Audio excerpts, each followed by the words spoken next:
Hello everyone, this is Shadow. Due to copyright restrictions on YouTube, I can't publish many of the audiobooks you love. That's why I've created a special paid service where you can enjoy over 300 high-quality audiobooks from platforms like Webnovel, Pocket FM, Audible, Wuxia, and more. Each novel comes as a one-time purchase, no subscriptions, no hidden fees. After payment, you'll receive full access via Telegram, along with all future updates for that novel. You'll find a wide selection of your favorite genres and titles, always in premium audio quality. Check the full list of available novels in the description. DM me now to get your favorite stories in audiobook form and start listening today.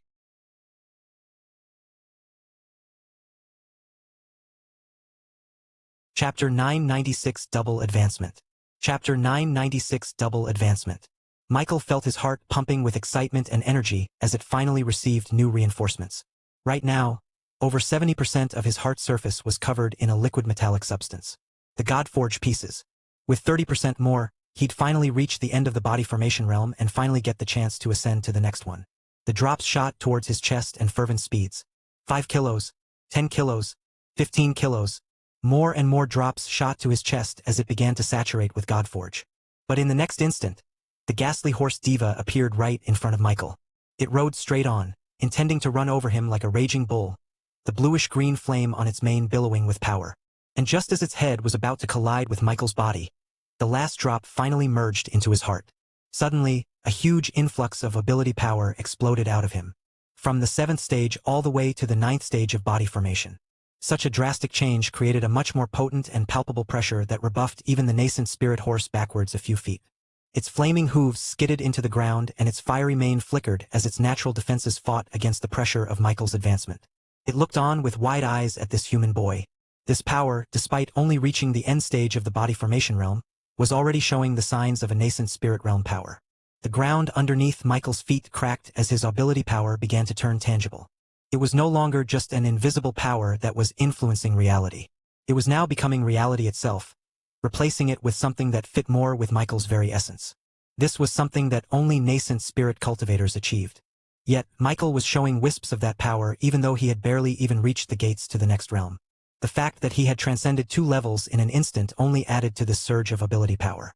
Instead of adrenaline pumping through his veins, ability power threads now began to weave itself around his body. It was euphoric and intoxicating. Michi felt like he was on top of the world. It was euphoric and intoxicating. Michi felt like he was on top of the world. But he knew that this wouldn't last forever. He couldn't relish this feeling. He had to take advantage of it. He reached into his shadow and took out 2 objects, the iron switch and the reverse block. Combined together, they created one of his most useful tools, the battery. He pushed the battery on his chest, directly above his beating heart. And as soon as he did, he felt that euphoric feelings starting to wane. The battery was siphoning off the excess energy coming off of his double advancement to the 9th stage. 20%, 50%, 100%. It didn't take long before the first battery was saturated. He immediately took out another battery and stuck it into his chest. 100%. His chest was still beating with ability power, overflowing. If he hadn't siphoned it off, it would have manifested as a visible aura that disrupted everything around him like a shock blast. This time, he put 3 batteries simultaneously. It didn't take long before those filled up too. This time, he put 5 of them again. Finally, as those batteries reached their saturated charge, he felt his beating heart starting to slow down. The excess ability power of his advancement was fully siphoned off. It didn't become a waste. A few moments after that, the ability power in his body plateaued. It thumped in a steady rhythm. And surprisingly enough, Michael still felt a tremendous amount of power in his heart. The threads of ability power were now as thick as a rope, enough to moor a giant ship into shore. It was a substantial difference to his previous ability power. Multitudes of difference. His threads before were only as thick as a few strands of hair. So this is the 9th stage of body formation. But before he could fully appreciate the new power in his body, his senses alerted him of an incoming threat. The 2 ghastly horses finally turned their attention towards him. Their eyes burned with a vehement hatred for his very existence. Who could blame them? The power of a 9th stage body formation cultivator showing wisps of a power nearing the nascent spirit cultivator would make anyone wary. They disappeared from sight, leaving only a bluish-green fire in their wake. Anything that touched or crossed over this boundary of fire would burn and get incinerated. Alpha immediately moved, disappearing from sight as well. She clashed with one of the horses, her hands pushing against the bullish head of the flaming diva. And surprisingly enough, her facsimile of the horse's flames were able to fight against the real one head-on. But despite that, there was still another horse barreling towards Michael. This time, he smiled and reached out his hand and grabbed the space in front of him. Reality warped around his wrist as he pulled himself into a completely different location of space. Quantum step. His body disappeared just as the horse diva was about to run through him. The horse's charge destroyed everything in its path, creating a deep hellish ravine on the ground. But Michael was not affected by its destruction. He reappeared behind the horse, completely unscathed. This was unprecedented. A body formation cultivator was able to dodge against a nascent spirit piece without any help. This certainly incensed the ghastly horse as it pawed the ground aggressively towards him, its nose smoking from anger. It disappeared again, charging straight towards Michael. But by grabbing reality itself like it was a tangible fabric, Michael yanked himself into a completely different space in an instant. The horse's charge created an X pattern on the ground, further heating up the room. This would leave Michael not a lot of room left to escape. The ghastly horse was aware of this as it charged towards Michael a third time. But instead of running, Michael flicked the switch in his hands, creating a solid unity beam as a weapon. Chapter 997 Plenty of Charge. Chapter 997 Plenty of Charge.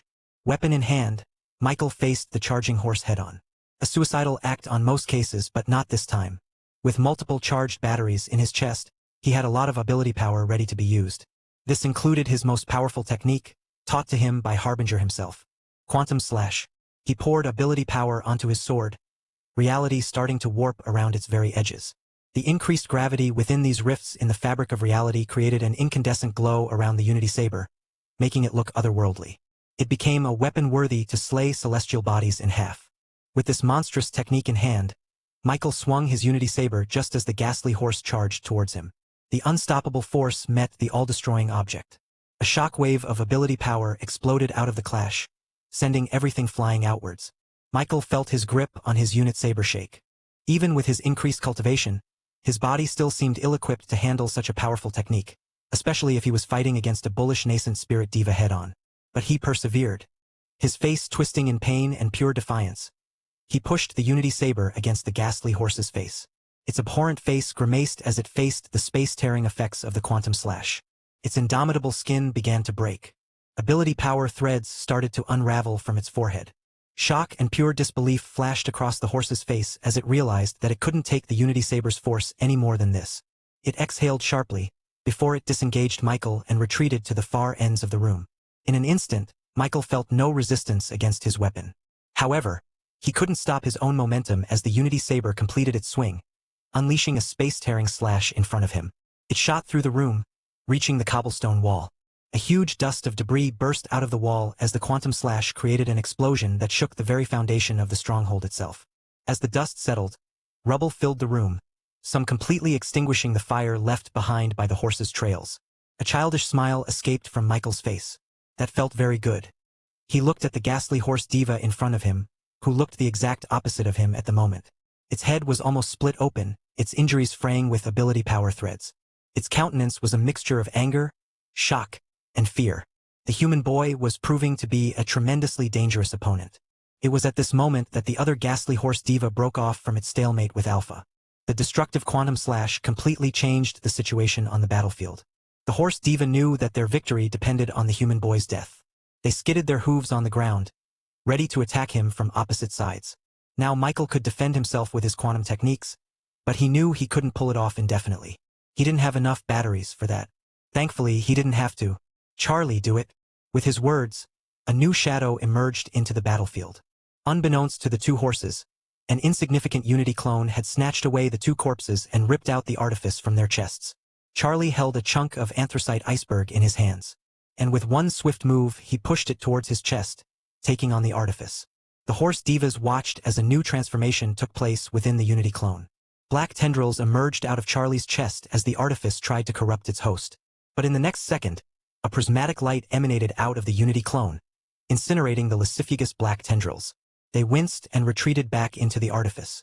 Unfortunately for them, even that couldn't save them from Unity. Ability power emanated out of Charlie as his cultivation soared from the first stage, to the second, all the way to the 9th stage and even surpassing that entirely. He reached a new realm, a pseudo-nascent spirit cultivator. The ghastly horse divas snarled at the new addition to their opponents. Charlie wasn't powerful enough to kill a genuine nascent spirit diva, even if it was only a piece. But it was enough to turn the tides of this battle. Charlie and Alpha arrived right next to Michael, their powers surging out of their body. The ghastly horses disappeared into a line of flames, charging towards Michael. But it was at that moment that Alpha and Charlie intercepted them, clashing head-on with the beasts. The Unity clones created a brief stalemate with the ghastly horses. It wouldn't last long, but a few moments was what Michael needed. He raised his Unity saber and teleported to the side, lining up the two horse divas in front of him. Reality began to warp around his blade, its edges turning incandescent. The battery in his heart spooled out ability power towards his Unity saber, empowering it with enough energy as a nascent spirit. But he didn't stop there. He reached down into the rest of his batteries, and even continued to source more energy directly from his Godforge-filled heart. And this time, it wasn't just his blade that reality began to warp around. Even his wrist began to twist and morph. Taking a deep breath, Michael readied himself to do something he'd never done before. He was going to combine his two quantum techniques. A quantum slash supplemented by a quantum step. He didn't even know if it would work, but he knew he had to try it. This was the only way he was going to kill two nascent spirit divas in one shot. With Alpha and Charlie starting to slip against the raging, inexorable force of the two charging horse divas, he knew he didn't have time to hesitate. He had to do it now or never. He raised his Unity saber above his head and used all of his energy to slash it forward. As the blade cut through reality itself, his body suddenly disappeared, reappearing at the other end of the room having completed his swing. At his wake, a complete slashing of reality cut through the two horses. Chapter 998 Stronghold Over. Chapter 998 Stronghold Over. This giant rift in reality began to cut through the ghastly dark horses. Their bluish-green fire tried to eat burn through the slash, but alas, it couldn't fight against the sheer destructive capabilities of this quantum power. Their bodies began to unravel into threads. The mighty presences of these nascent spirit pieces deflated, becoming nothing more than a wisp in the wind. Michael watched as the loose threads flew off into the air, dissolving into pure energy. The last vestiges of this nascent spirit piece released a gust of air, then completely disappeared forever. It was done. He won against two nascent spirit divas. The stronghold has officially been invaded. Taking a deep breath, Michael calmed himself. Even though it was a pretty harrowing fight, he came out of it even more refreshed than when he first came here. Ascending to the 9th stage of the body formation realm injected him with a surge of energy. He felt rejuvenated not just in body, but in mind as well. He felt his heart. His beating thump was tangible. He could feel its power. He knew that with one last push, he could finally transcend into the next realm. And that excited him to no end. Not only that, but the fact that he was able to pull off that last move gave him even more confidence from here on out. The combination of both quantum techniques was the most powerful move he had ever pulled off. And as proven just a few seconds ago, it worked wonderfully even against nascent spirit divas. If he could do that more consistently, he'd have no worry facing another one of those amulets. However, it all depended on his ability power reserves. He got lucky that he had an excess of energy from his advancement that he was able to spam as much quantum steps and quantum slashes as he wanted during that fight. But on a normal occasion, he could only do that a few times before his heart was exhausted. Of course, Michael was happy with that. Before, he couldn't even reliably pull off a quantum step before he charged up his batteries. Now, he could do it reliably just through his own power alone. He just couldn't do the quantum slash and the quantum step together. Although powerful, it was extremely inefficient. Since it wasn't an actual technique, he had to forcefully combine the two quantum moves, thereby needing a lot more energy to successfully pull it off than both combined. Still, it was an ace in the hole. A Hail Mary, if you will. Something that would save him in the direst of circumstances. "It's over," he said with a smile. He looked to his two Unity clones, Alpha and Charlie. Both were kneeling towards him with reverence. "You guys did good." They didn't reply. Nonetheless, their contribution was immeasurable. Without them, he wouldn't have been able to do this in the first place. Which reminds me. He looked down at his shadow. "Narito Sasuke. How's the situation up there?" Two blobs of amorphous figures emerged from his shadow. Narito and Sasuke kneeled and bowed towards him. They looked serious, but he could see the elation in their faces. "We have fulfilled our duty, Lord Michael. The Ututu. Ratata. The entire stronghold army has been neutralized." They proudly reported the success of the invasion, barely able to contain their giddiness. "Any casualties?" "None," they shouted. This was very good news. It looked like his investment of 1,600 mini-drones were very valuable after all. "Sir, We are also happy to report that the 300 high penumbra orcs have finally awakened their divas. Sir. Michael raised his eyebrows. So this was the reason why they were so excited to report to him. Now that is great news. Ahem, that is not all, Lord Michael. We have also found ourselves starting to reach our limits. We hereby request more Godforge pieces for our advancement, said Sasuke. One fight was all it took for the Shadow Orcs to reach their saturation levels in terms of advancement. This was crazy good progress. Not only did they finally have 300 genuine magnetics in their midst, but Naruto, Sasuke, and the other 10 elite penumbras were now ready to advance to the next stage of their cultivation. Going by this logic, he wouldn't be surprised if there were now new Shadow Orcs who were ready to receive their first Godforge pieces. The crucible of tonight's invasion to the stronghold was probably enough of a catalyst to finally make at least a few orcs worthy of becoming a magnetic. With just this one fight, the Shadow of Reborn became a legitimate organization that could contend even against the best of them. Just the fact that they had hundreds of magnetics meant that they were already better than 80% of companies out there. Coupled that with the insane progress in cultivation that they were making, it was truly exciting to think about. But of course, he didn't let himself get carried away.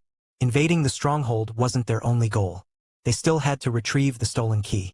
Did your Shadow Orcs find it?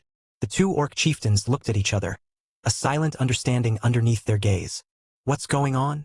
None of our Shadow Orcs found the key when we scoured the entire stronghold, Lord Michael. But we did find it. Sir Zion reported to us a while back that he retrieved the key from one of the treasure rooms they ransacked.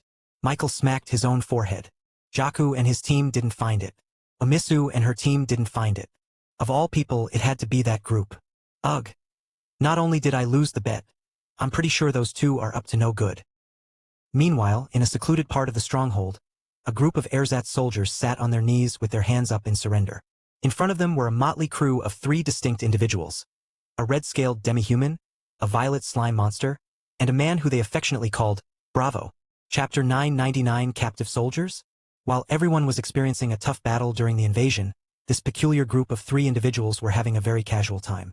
With Bravo guarding them, they could steamroll through any enemy inside Stronghold.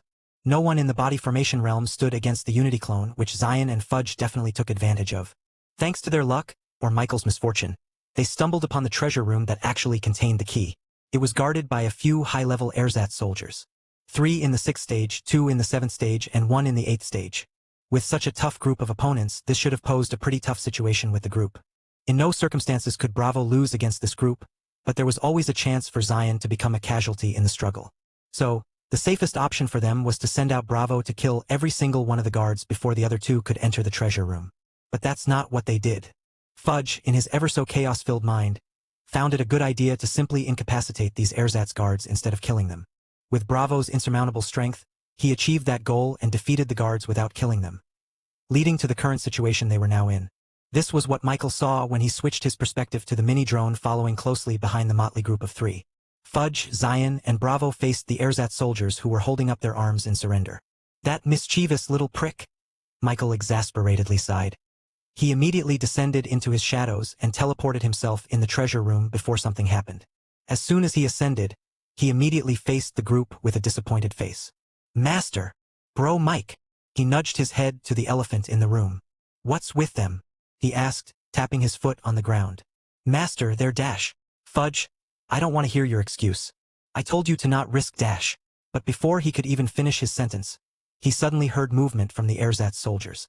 He raised his guard, but realized that they never attacked. Instead, the captive soldiers bowed even deeper towards Michael, their foreheads bumping the ground itself. Are you the Overlord? They asked him. Michael was utterly confused. The what now? The Overlord. One of the soldiers shouted. Lord Fudge has told us about you. We have been instructed to greet you with the utmost respect. Lord Fudge? These ersatz soldiers, these high-level ersatz soldiers, were actually treating Fudge as if he was their leader. Michael massaged his headache. Master, I have enlightened these misguided individuals to the truth. The truth. Yes, the truth. The truth of Reborn shall set everyone free. Somehow, this mischievous little violet slime was able to undo all the brainwashing mindset that the ersatz instilled into these people, and replaced it with an entirely new one centered on Reborn. Michael didn't know if that was good or not. We have seen the light. For Reborn, shouted one of the guards, which was quickly echoed by the others. This was something Michael completely neglected. For Fudge, realms and cultivation didn't matter when it came to conniving, scheming, and brainwashing. The little slime was simply uncontrollable. Master, you have to hear what they have to say. This ersatz group has a lot of schemes and plans. Michael looked at the converted ersatz guards, who nodded their heads. One of them crawled forwards and began leaking information out of his mouth. Here's the gist. By pure chance, this stronghold's platinum leader, the ponytailed dual sword guy, found out about the Thunderfoot's ability to produce Godforge pieces. Immediately, he arranged for a robbery, which succeeded. Now, he was in possession of the key, but he didn't know what to do with it since he didn't know exactly what it did. So, in a bid for a promotion to finally ascend past his platinum level and reach Emerald, he contacted his superiors about the key and offered to give it to them. His superiors then sent in the other platinum leader, the Ribbon Woman, to retrieve the key so that they could test its veracity, which explained why she was there. This female platinum leader. Is her stronghold also somewhere in New Sparta? They all nodded their heads. She is a part of the conspiracy that is intended for the beast folks. This caught Michael's attention. Conspiracy? Michael listened intently on this very critical new information. And by the end of it, he was very shocked, to say the least. As it turned out, the ersatz had big plans for New Sparta. He didn't know what, but he knew that they were making their moves, starting with the lunar celebrations and the archery tournament. And when he checked in on the shadows he left behind on the Colosseum, his guesses were proven correct. Back at the Colosseum, the entire audience and spectators were in complete and utter shock.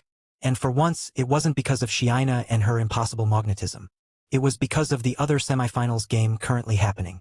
The Crimsonaire werewolf tribe against the conglomerate representative of the Oscorp Company. Now, the Crimsonaires weren't exactly the weakest of the 12 werewolf tribes, but they certainly weren't one of the favorites. In fact, it seemed that they reached the semifinals through pure luck of the draw. Their opponents were always on the lower side of the bracket. But now that they were up against an actual conglomerate, everyone thought they'd immediately be outmatched. However, that was not what happened. The Crimsonaire's archer, a human ally hailing from an unknown company, unexpectedly came out on top, and in convincing fashion to boot. The man defeated the conglomerate archer in complete record time. Hence, the complete and utter shock from everyone's faces. How this was achieved, no one knew. But Michael knew. According to their converted ersatz soldier, this unknown archer was actually one of their own. Chapter 1000 Final Archery Game. Somehow, the ersatz were able to ally with the Crimsonaire tribe and infiltrate their forces, gaining their trust enough for them to be able to participate in the archery tournament. Michael frowned as he realized this. But why? He didn't know their end goal. To win the tournament? Is it the promotion? They want a legitimate company in the upper echelons? That was the only worthwhile prize from this archery tournament. But that could only happen if they won multiple times more tournaments in the lunar celebrations. And at that point, he was sure that Katarina and the consortium would find out what they were planning. It didn't make sense. What's the point of participating in the tournament? He asked the converted soldier. They looked at him, embarrassment showing on their faces. They were regretting something. It's because they want to show off the power of the artifice, the soldier revealed. Michael's eyes widened as he came to a realization. It's an advertisement. With such a public event, it was inevitable that the consortium and some of the high-level companies find out about their participation in the tournament. But that didn't matter. If they won, they would prove that the artifice was a genuine replacement for Godforge pieces. Once that information was disseminated throughout the entire New Sparta, there would be plenty of people tempted to become a magnetic. It was only a matter of time until they approached ersatz all on their own. They would willingly enlist themselves in ersatz just for a chance to become as powerful as that warrior in the tournament. Even if the consortium waged war on them because of this, it would have already been too late. They'd have gathered more cannon fodder, turning the tides of battle in their direction. I have to stop this. A dangerous rhetoric such as this would completely cause chaos and destruction in the lives of everyone here in New Sparta. But thankfully it wasn't over yet. They still had Shiina. Michael immediately teleported himself back to the Colosseum. He immediately sat back on his chair. Kyo, my friend. Where'd you go? You completely missed this upheaval, said Jadon.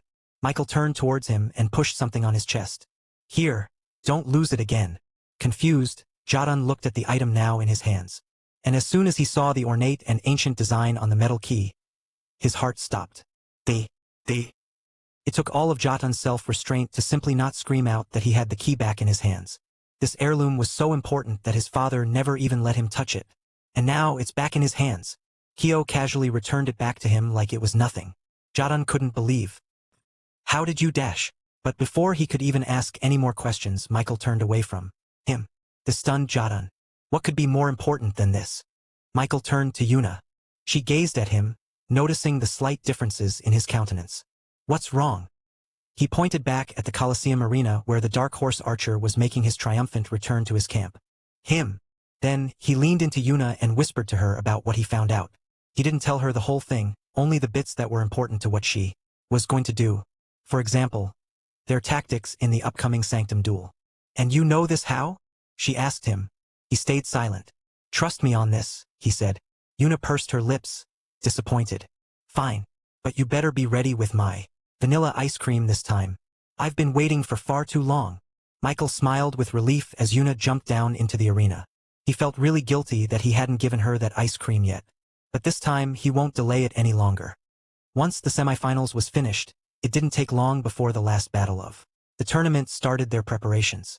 Claudia Montgomery beckoned the arbiter for both camps to step forward and discuss the sanctum. Yuna greeted her aunt, whose attention wasn't available. Claudia stared at the arbiter opposite Yuna. You said you were a half-brother to one of our family lines? Claudia asked.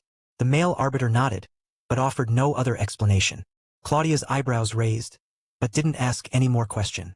Discuss your sanctum, she announced. Immediately, Yuna's opponent started with a simple request. We want a desert seed with no obstacles. Yuna furtively glanced up at the viewing deck, her eyes meeting with Michael. From afar. It was exactly what he said. Her opponent was going to request a sanctum that was very open, a place that was easy for the audience to see. Not only that, but there were a few hidden mechanics within the sanctum that wasn't exactly an advantage or disadvantage for the archer. The arbiter requested for the possibility of a voice amplifier with the sanctum. This meant that the conversation with the two archers would be clearly heard by the audience watching from above. These were very strange requests, especially for a game in the finals. Thankfully, Michael already warned her about this beforehand. She skillfully navigated through the arbiter's request.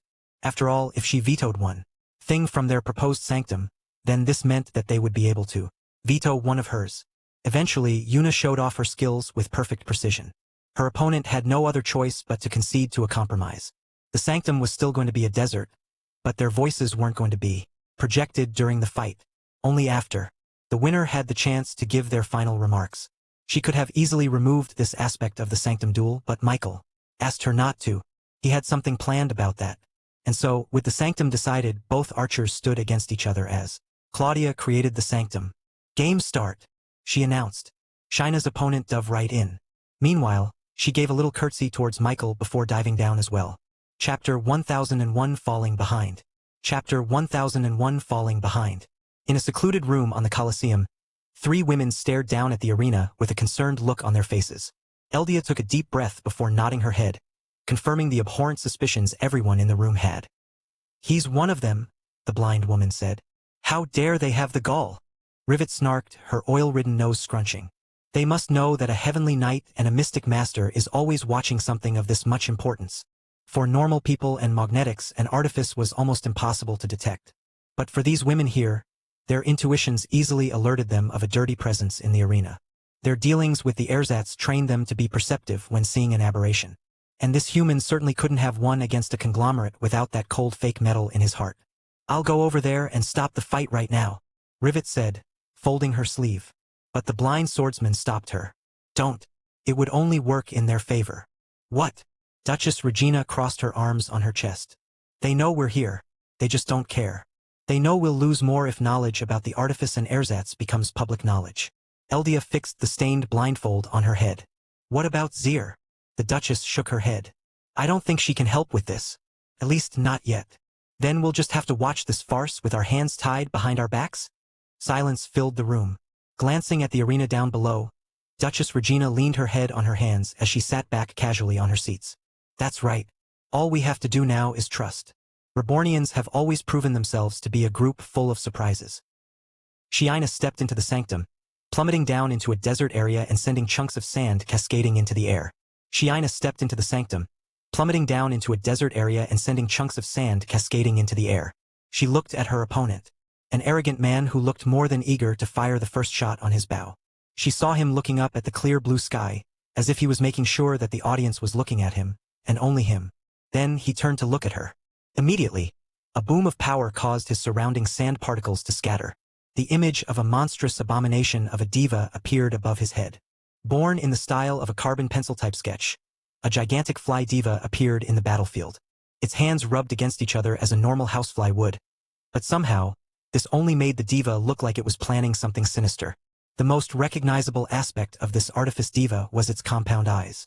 Bulging out of its sockets, it wasn't hard to guess that its ability power was somehow related to the all-seeing ability of the fly. Shiina released hers. The adorable white dragon manifested out of golden lights, before settling above her head in a perch. The comparison for both divas was like night and day. One was monstrous and the other a mere fly. The ersatz archer immediately ducked down, making his preparations for the battle to come. Shiina, on the other hand, looked a bit unsettled. It's okay. I'm not getting left behind. It's fine, she convinced herself. However, she couldn't help but let her thoughts get distracted by the fact that everyone in the Reborn company was currently besieging a stronghold, while she was here doing nothing but shooting her arrows. It didn't help the fact that she just received word that they had just finished the job in record time. The shadow orcs triumphed. Some of them finally found the chance to awaken their divas. Good. They need more magnetics in the nation of Reborn. But some also found out that they could advance even further than the first stage of the body formation realm. That was just 1 or 2 stages away from her own cultivation, when she was supposed to be Lord Michael's right-hand woman. And that's fine. However, what she couldn't accept was the fact that her siblings fought against cultivators in the 7th stage of body formation. They found the catalyst to finally propel them from the 3rd stage upwards. Meanwhile, she was still here, stuck and stagnant. Could she be jealous? Of course not. A dignified secretary of the great Lord Michael was not as superficial as that. She was not. Definitely. I am not jealous, she muttered. Just then, the ersatz archer finally finished his preparations. He suddenly jumped out of the sand a few meters away from Shiina, his bow already drawn. What are you mumbling there about? He shouted, shooting his arrow. The shot turned into a thin line, the arrow itself becoming smaller and smaller until it essentially disappeared. And in the last vestiges of its visibility, the arrow curved, much like how a fly would move. This was the ersatz archer's ability. An annoying fly shot, invisible and insidiously silent. His opponent in the semifinals didn't even know he was hit only after it was already too late. The conglomerate wasn't able to see it. There was a very high chance this demi-human wouldn't be able to see it too. Just then, Shiina clicked her tongue. You're not even worthy as a sparring partner, she muttered. She drew her compound bow and drew shot after shot. Light arrows zoomed, seemingly hitting nothing but air. However, each arrow caused the ersatz archer to gasp in shock. His arrows were split in half, bifurcated perfectly at the center with barely any errors. She could see his arrows. It was then that he noticed that the white dragon above her head had its eyes half open, staring at him with absolute coldness. Unnerved, the ersatz archer discharged more fly arrows. But Shiina treated them with disdain. Stop with all that buzzing, she shouted, drawing her bow to the fullest, making her darkwood glow with a mystical light. I'm not jealous, she shouted. And suddenly, the ersatz archer found his vision turning into nothing but darkness. Chapter 1002 Authoritative. A powerful voice echoed out of Shiina, with the white dragon above her roaring in sync. But this didn't seem like an ordinary shout. It was a force. Something that transcended the physical reality of the world itself. It caused something within the ersatz archer to feel disconnected from his body itself. He couldn't see. He couldn't hear. He couldn't even feel the coldness of the artifice in his heart. It felt like he was a disembodied soul that was suddenly lost in the fabric of reality. The monstrous fly diva above his head staggered, its edges starting to fray and bleed, before it completely disintegrated back into a gray smoke. With the ersatz archer becoming completely disconnected with reality, so did his connection with his own power. Now, the effects of Shiina's voice affected only her opponent. Yet, the tremors of her shout was able to transcend beyond the sanctum itself, reaching the Colosseum and all of its spectators. The ground underneath their feet shook. Their minds trembled. They felt as if they just heard the roar of a majestic monster that had just awoken from a deep slumber. Came everywhere. For normal people, it seemed as if this voice came from their own souls rather than something that came from someone else.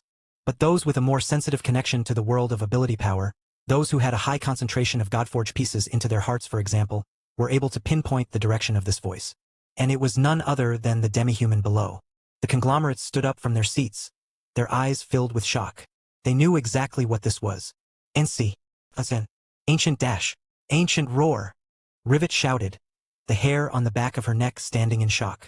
That's not possible. Duchess Regina was shocked as well. Are you sure? Yes, of course I know. As a mystic master, Rivet was probably one of the only people here in the Colosseum who knew the most about the ancient roar. It's been a topic in the Guild of Arcana for as long as she could remember, ranging back to when the organization was first founded thousands of years ago. The mythical beasts of the ancient era were so dangerous because of their roars. It was the only thing that could even kill an ancient human. And in truth, the Guild of Arcana didn't put as much research into the ancient roar as the other relics of that era, simply because it wasn't as valuable. It was a power meant only for beasts. But recently, with the immigration of the beast folks in the royal continent, the ancient roar has had a resurgence in the conversation. In fact, that was one of the reasons why the antique bones were so widely sought after amongst the beast folks. They hoped that they could inherit the ancient roar from the bone of a mythical beast. And as far as they knew, no one had yet to succeed. And it seemed that no one would. But who knew that a demi-human would be the one to awaken that ancient power? This was certainly an upheaval that was perhaps the biggest discovery to date, even more than a demi-human becoming a magnetic. And the fact that those two feats were made by the same person was very interesting, to say the least. Now I must have this girl under my employ, Rivet excitedly said. I would love to learn everything about the ancient roar. How about you, Eldia? But the blind sword mistress remained silent in deep contemplation. She wasn't as surprised as her mystic master friend. She'd felt the ancient roar before. In fact, she distinctly remembered 2 instances with which she was sure that someone in New Sparta used an ancient roar. Back then, that was just a suspicion. This fight only verified it. However, there was just something that Eldia was ruminating about. Was Shiina the same person that used the ancient roar from before? It would certainly make sense. But Eldia just had a feeling that those were different voices. If her guesses were correct, then that would mean that there were 3 people who awakened an ancient roar. That was an absurd thought, which was why she was still staying silent. But what if? Once again, all around the Colosseum, people began to discuss with great enthusiasm about what they just witnessed. The beast folk leaders, the werewolf chiefs, the merman rulers, the royal blood vampires, the elven heads, and most importantly, the draconians were in an uproar as they realized this discovery. The ancient roar, the inheritance of their ancestors. Some of them couldn't help but bow their heads down in respect. The ancient roar was a sign of authority that they simply couldn't ignore. It was a call sign, a signal to gather all of those that will bow down to the new authority of all beast folks. Just a few minutes ago, before the final game of the archery tournament was decisively finished, there was new dangerous idea being disseminated amongst the crowd. What is that fly diva? That looks cool, said someone in the crowd. A second later, a man whose face was obscured by a black hood approached him. Would you be surprised to find out that you can also achieve this kind of power? Oh, I wish. But I don't have the money to purchase even a single kilogram of Godforge piece. You don't have to. All around the Colosseum, these dark hooded individuals were planting the seeds of ideas into gullible minds. The idea that even someone as unimpressive and untalented as them could achieve that kind of strength with just a little bit of sacrifice was very tempting, to say the least. If I join your organization, I can have my own diva? Asked a naive young man. The hooded figure nodded. That's right. You won't have to look up in awe at these magnetics. You can become one yourself. Look at the arena. He's one of us. Just wait a few moments, then you'll see that our strengths are legitimate. But a few seconds later, a voice permeated the Colosseum. Then, arrows pelted the ersatz archer, ending the game immediately. Chapter 1003. Back to business. What? The ersatz spies could only shout their shock as they saw their archer suddenly get defeated in one fell swoop. This wasn't part of the plan. They were supposed to show the power of the artifice in the eyes of hundreds of thousands of people. It was supposed to be an eye-opening moment where people finally saw the world without being bogged down by an ancient past. In fact, to ensure that this happened, they even sent out an 8th stage magnetic archer in the tournament. That's right. The archer was actually in the 8th stage rather than the 5th. With the artifice, they could manually adjust their own cultivations to make it seem lower than it actually was. This allowed them to bypass the cultivation limit and completely dominate the competition. But before he could even show off his power, he was suddenly eliminated. He staggered, lost control of his own diva, and completely became defenseless. And now, no one believed that the power of the artifice could defeat a magnetic. Oh! That fly diva looked cool at first, but now it looks very unstable. Why did it suddenly disappear? A lack of practice. I knew there was something wrong with that diva. It looked wrong from the very start. The ersatz spies gritted their teeth as they heard their own powers get disparaged. They opened their mouths, about to say something, when the ground underneath their feet suddenly turned hollow. A shadow formed below, swallowing them whole. Where am I? Biu-tu-tu. Rata. Those chants were the last thing they heard before they were exterminated like the rats they were. Meanwhile, back at the Colosseum, Shiina gracefully phased back into the arena as the sanctum closed down. The fight was over. The Brownbloods, despite the odds stacked against them at the start of the tournament, achieved ultimate victory over all the other tribes in New Sparta. Not only that, but they defeated the conglomerates too, showing that they could contend with the best of them. Claudia approached the winner. "Any words for your victory?" she asked, her voice projected throughout the entire Colosseum. Shiina stood tall. Hundreds of thousands of people's attention faced to her next words. She smiled. "I have nothing to say except, for Reborn. Reborn makes everything possible. Yes, even you." The crowd exploded into a tumultuous uproar. They were impressed, shocked, awed, and pure of disbelief throughout this entire tournament. They cheered, realizing that they had just witnessed history being rewritten right in front of their very eyes. She would be a household name in New Sparta. And most of all, she would be a symbol for all demihumans in the world. A symbol of hope, that even people of their species could transcend their limited fates and carve a new one for themselves even without having to sacrifice their humanity for it. With such a historic win, many in the viewing deck wanted to congratulate Kyo and the Reborn Company for their victory. But when they turned to their table, they were already gone. Meanwhile, Michael, Yuna, and Jadon were already out of the Colosseum and returned to the Thunderfoot building. Jadon excitedly opened the doors to their establishment, startling Jasper. The Thunderfoot butler was currently attending to some customers, appeasing them and calmly explaining that they had to limit the amount of Godforge pieces they could sell at a time. "Once again, I am terribly sorry for this inconvenience. You can ask any of the employees here if you have any more inconveniences." Jadon approached the butler, nudging him from behind.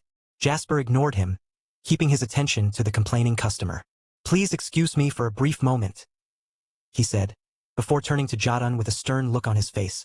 "I'm sorry, young master, but I cannot humor you at this moment. There are a lot of fires that I have to put out or else our reputation as a company will plummet."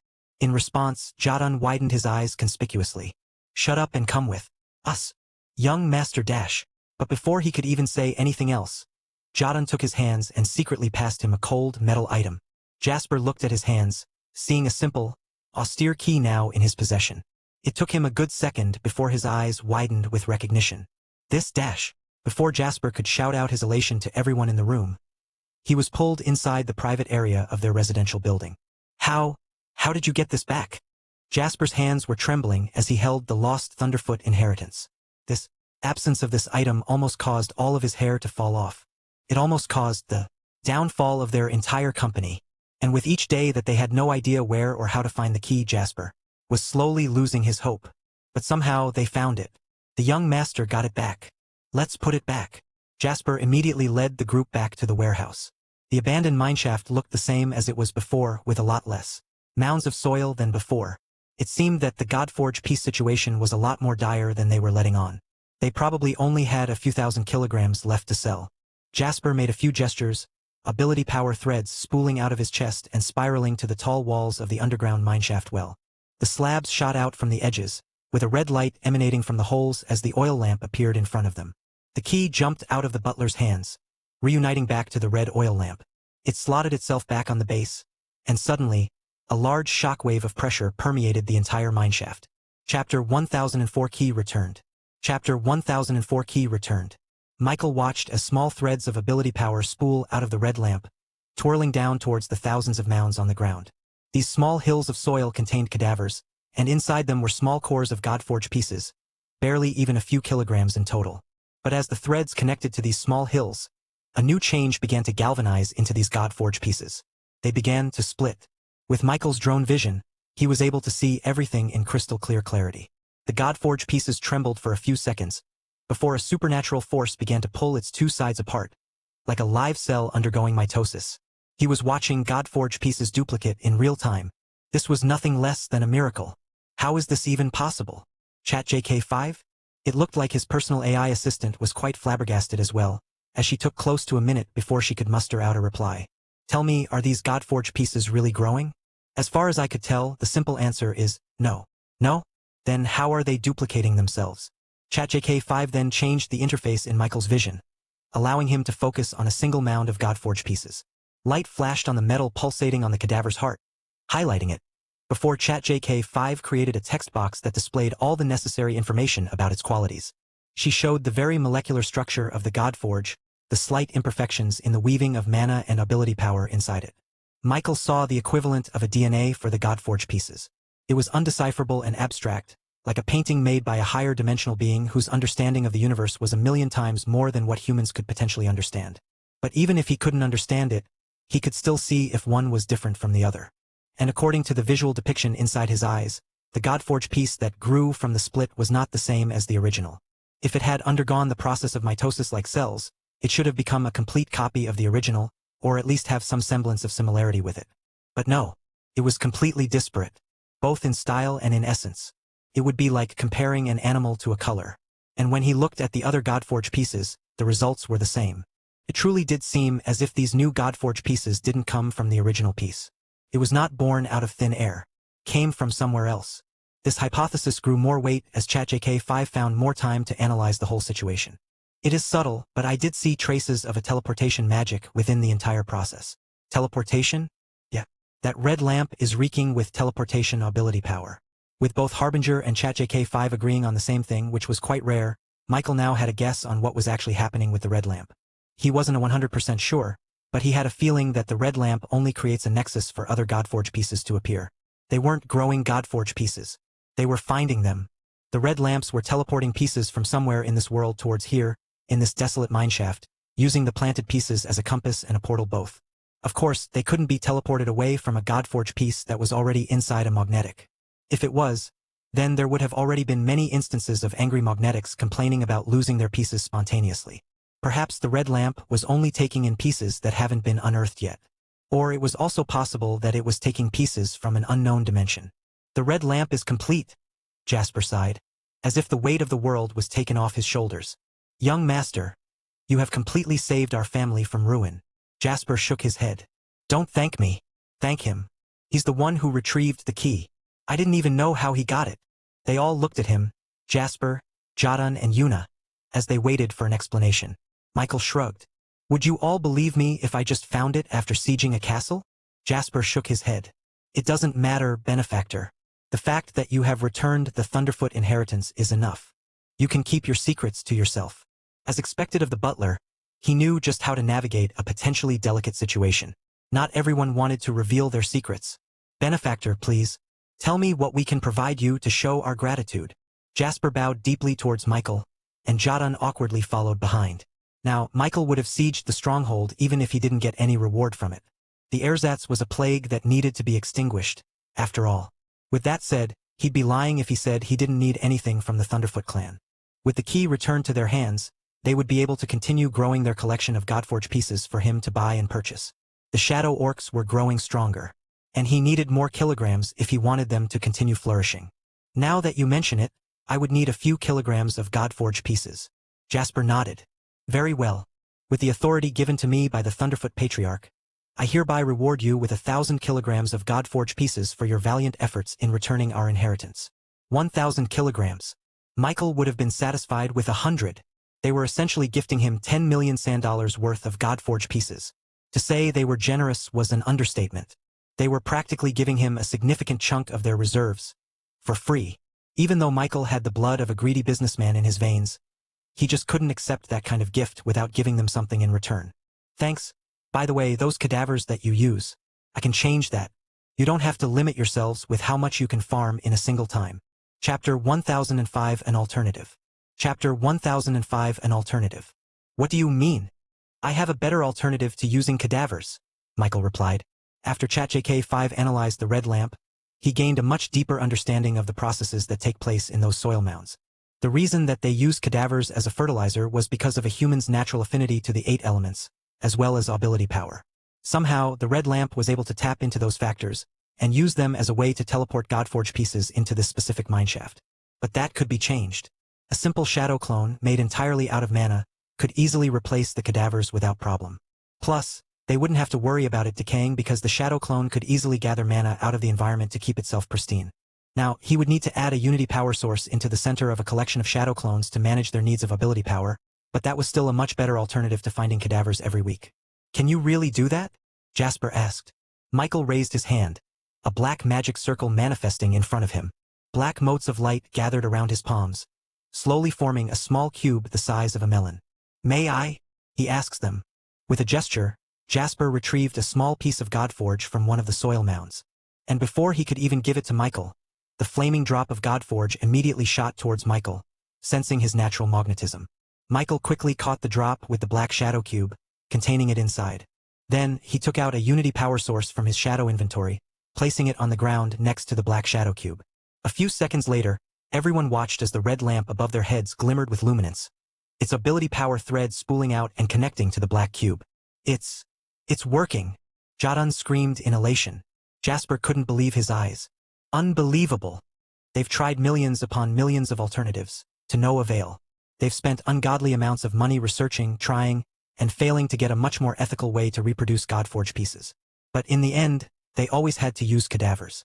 And with how much they had to use to refresh their resources, they had to scour the entire royal continent for deaths just so that they could settle for the quota. However, this new innovation by Kyo completely revolutionizes their production.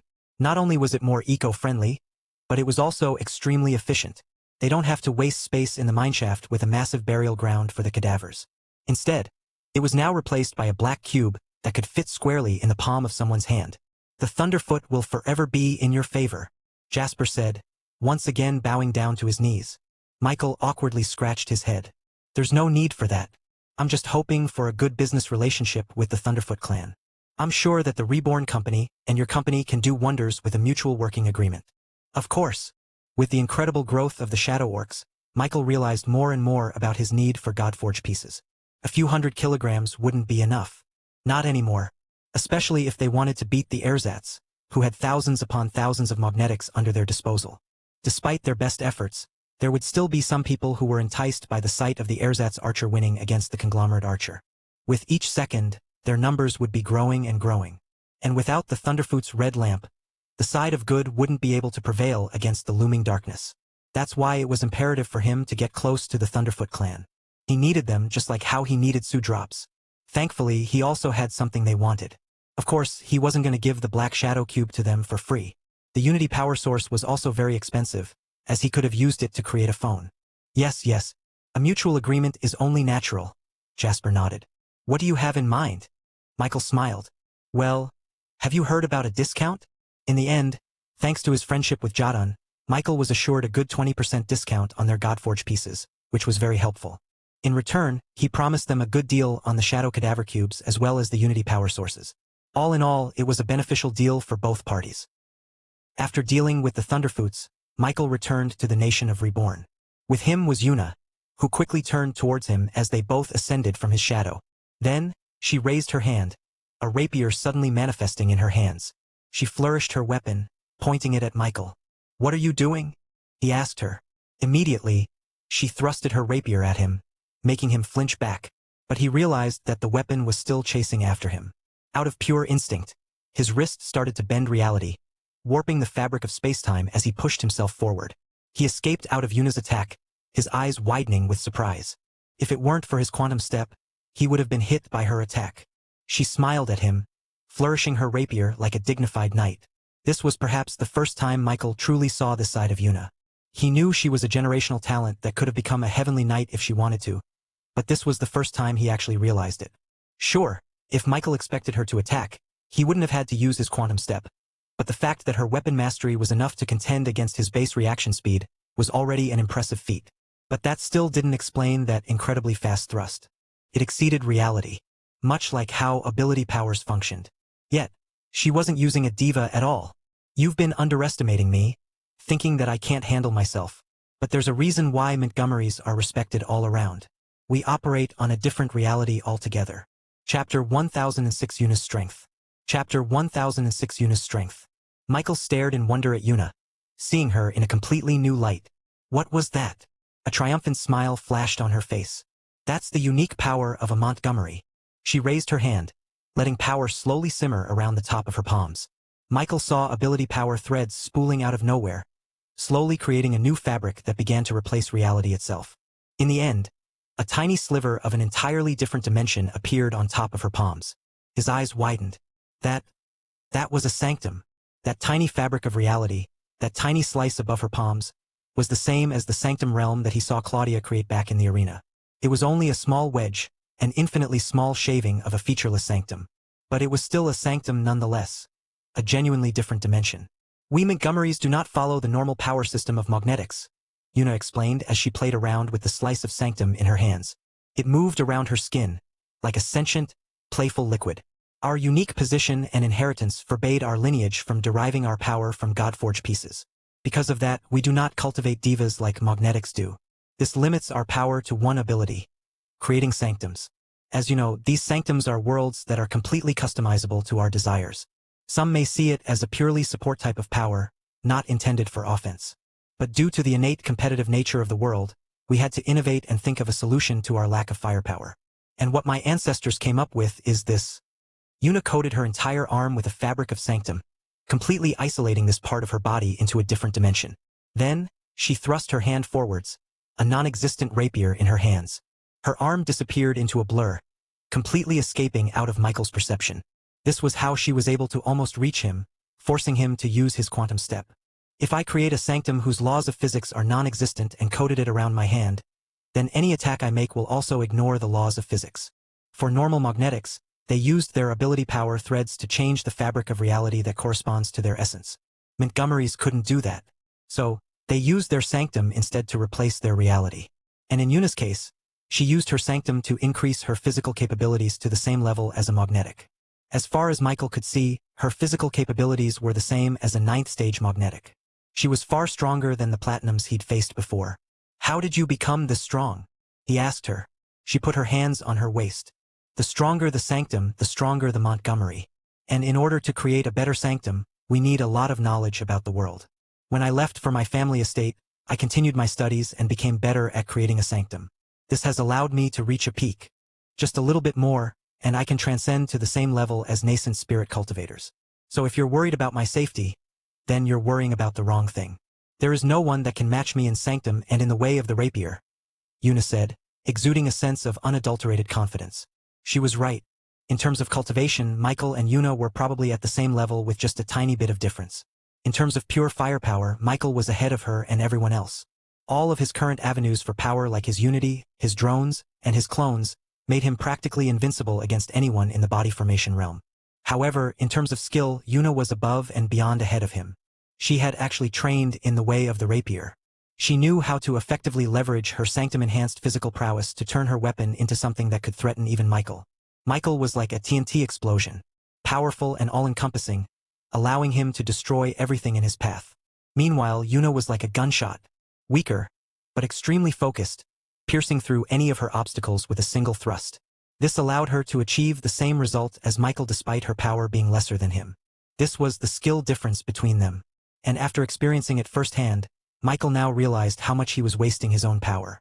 If he actually knew how to wield the sword, he could use his Unity Saber, Quantum Step, and Quantum Slash to achieve an unstoppable power that could pose a threat even to that of nascent spirit cultivators. As it was right now, he was just blindly swinging his sword. It was all thanks to his pure firepower that allowed him to get by. But that was a waste.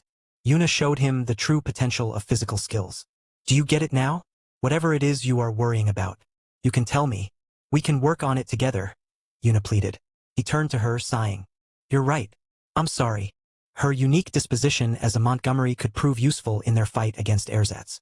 Not only that, but he could also keep her much closer than before, with that secrecy barrier no longer separating them. He could also learn a lot from her. There was no better teacher than someone who was worthy enough to become a heavenly knight. I'll tell you everything.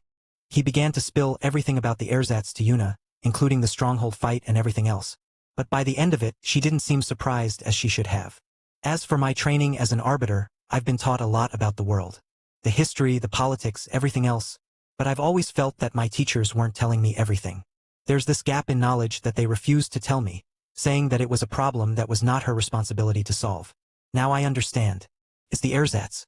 They are the invisible enemy that this world is fighting against. Chapter 1007. Not enough of a gift. Una was quick to understand the consequences of ersatz's goal. Their endgame would have the ancient era and all of its remnants erased from the world. This included the inheritance of the Montgomerys, their ability to create sanctums. Without this, there would be no order, no justice. The world would once again descend into chaos and savagery. We have to stop them, she said to Michael. He nodded. I know. That's why I need your help. There are still a lot of things that I don't know about the world, making my fight against the ersatz feel like a Herculean task. But with you by my side, I'll feel a lot less burdened. You make me feel better. Yuna tucked her hair behind her ears. Then I guess I'll have to stick by you from now on. I can't take my eyes off you. Michael smiled, a blush forming on his cheeks. Meanwhile, back in the Thunderfoot estate, Bjorn Thunderfoot, the patriarch and owner of the only company to sell Godforge pieces wholesale, returned from the Colosseum still buzzed from the historical tournament run that he just witnessed. He had a feeling that with the emergence of the White Eye, a nickname given to Shiina by the general public, the Reborn company would soon explode in popularity here in New Sparta. And the fact that his son made a good friend within someone from that company bodes well for their future. Bjorn would have been in an exhilarated mood, but the looming problem of the lost key plagued him like a debilitating disease. Without that inheritance, their future was as good as dead here in New Sparta. And it didn't help that the other companies were of no use. Even though he ensured a reward for its retrieval, he received no word from anyone, not even the conglomerates. If they couldn't find it, then it seemed that no one could. And with each passing day, the chances of retrieval were only getting lower. This thought actively doused the excitement in the Thunderfoot patriarch's heart.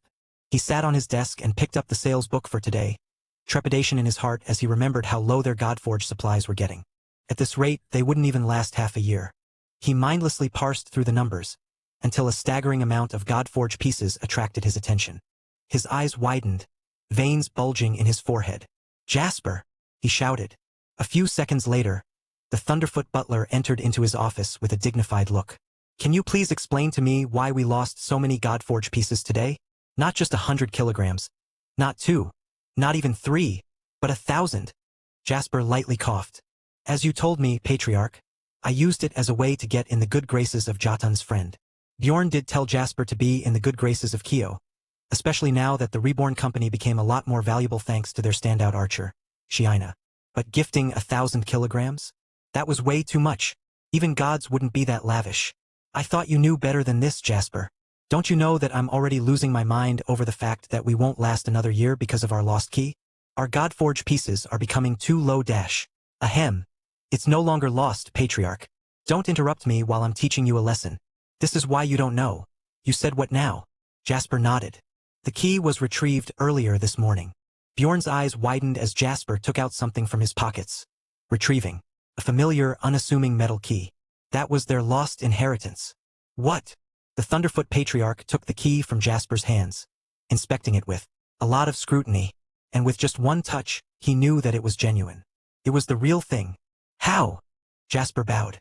"The young master's friend retrieved it for us." "His friend? That Kyo?" "Yes, that boy exactly." Immediately, Bjorn turned to Jasper with a crazed look on his face. "Are you crazy? How could you only give him 1,000 kilograms? You should have given him 2,000. You have much to learn, my good friend. We are indebted to Kyo. Giving him only 1,000 kilograms is an insult to the key's importance." "TSK. TSK. Tisk." Jasper could only shake his head. One moment it was too much and the next it was not enough. Meanwhile, Michael and Yuna ascended from a tenebrous shadow on the ground. They found themselves standing in front of an intimidating castle, with a six-sided rapport surrounding them. This was an ersatz stronghold. But instead of it being filled to the artifice magnetics left and right now, there were only shadow orcs left to populate the area. The siege was successful. They completely conquered the stronghold. "Wow! Your orcs have grown so strong," Yuna praised. "Tutu. We are honored by your praise, Lady Yuna," said Narito. "We simply hope to be useful to Reborn." "Ratata," added Sasuke. Meanwhile, Michael began to take stock of everything in the stronghold. First of all, he rounded up all the ersatz corpses in the area. Even though these were human lives, Michael didn't feel bad at all. When they chose to use an artifice, they had already shed off their humanity. They traded their lives for strength. They deserved a proper burial after this. Michael snapped his fingers and called out to his shadow. "Delta, Echo, Foxtrot, Golf, Hotel, India, Juliet, Kilo." Immediately, 8 shadows split off from beneath his feet, creating a tenebrous hole in the ground. A second later, 8 distinct individuals ascended from the shadows. These were his Unity clones. During the siege, they were relegated to the sidelines. After all, they had no power to contend against the ersatz. But not anymore. He pointed at the corpses on the ground. "Take the artifice, purge their corruption, and ascend." Hello everyone, this is Shadow. Due to copyright restrictions on YouTube, I can't publish many of the audiobooks you love. That's why I've created a special paid service where you can enjoy over 300 high-quality audiobooks from platforms like Webnovel, Pocket FM, Audible, Wuxia, and more. Each novel comes as a one-time purchase, no subscriptions, no hidden fees. After payment, you'll receive full access via Telegram, along with all future updates for that novel. You'll find a wide selection of your favorite genres and titles, always in premium audio quality. Check the full list of available novels in the description. DM me now to get your favorite stories in audiobook form and start listening today.